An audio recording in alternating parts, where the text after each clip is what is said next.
Top quality और consistent performance के लिए सिर्फ सिल्वर पंप नाम याद रखना। लोगों ने क्या महसूस किया जब सुबह सुबह ये झटके आए हैं? लोग अपने घरों में सो रहे थे, बिस्तर पर थे, लेकिन इसके बाद खौफ की वजह से लोग अपने घरों से निकलकर भागे।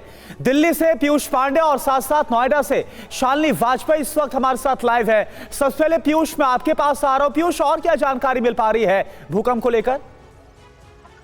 बिल्कुल, देखिए, करुणा जो एपिसेंटर था वो दिल्ली था और जो प्राथमिक प्लेट्स होती हैं, जो टेक्टोनिक प्लेट्स होती हैं, उनके टकराने पर ये भूकंप आता है और हम जोन 4 पर हैं। हिमालय हमारे बिल्कुल करीब है, तो ऐसी स्थिति में जो प्लेट्स का घर्षण है वो होता रहता है और यही वजह थी कि ये काफी अरसे बाद ये मौका था कि एपिसेंटर दिल्ली था, दिल्ली एनसीआर था। तो ऐसी स्थिति में जो झटका था जिसकी तीव्रता 4 मापी गई वो ज्यादा नहीं थी, लेकिन इसके बावजूद जो झटका था वो बहुत तेज महसूस किया गया और लोग दहशतजदा हो गए। वो अपने घर से बाहर निकले और जब तक आश्वस्त नहीं हो गए कि अब दोबारा झटका नहीं आएगा, तब तक वो घर की ओर नहीं लौटे। क्योंकि प्राथमिक प्लेट्स 7 टेक्टोनिक प्लेट्स हैं और इनमें तापमान में बदलाव और तमाम प्राकृतिक ऐसे कारण हैं जिनकी वजह से भूकंप का आना होता है और ये प्लेट्स आपस में टकराती हैं।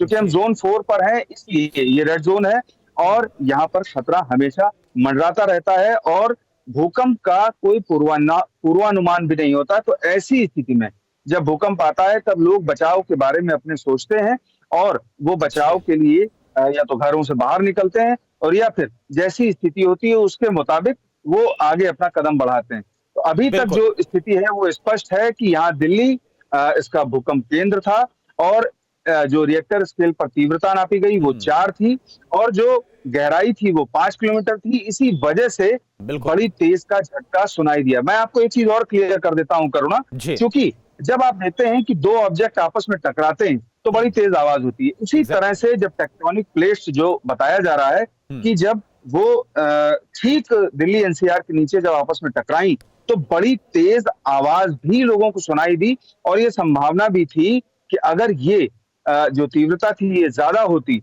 तो नुकसान भी हो सकता था, लेकिन ईश्वर की कृपा थी और ये रिएक्टर स्केल पर तीव्रता 4 नापी गई। कोई भी हताहत नहीं हुआ, कोई भी नुकसान की अभी तक सूचना नहीं है। हालांकि इसके बावजूद मैं आपको ये स्पष्ट कर देता हूं कि जो पुरानी बिल्डिंगें हैं उनमें ऐसे भूकंप में भी काफी खतरा बना रहता है।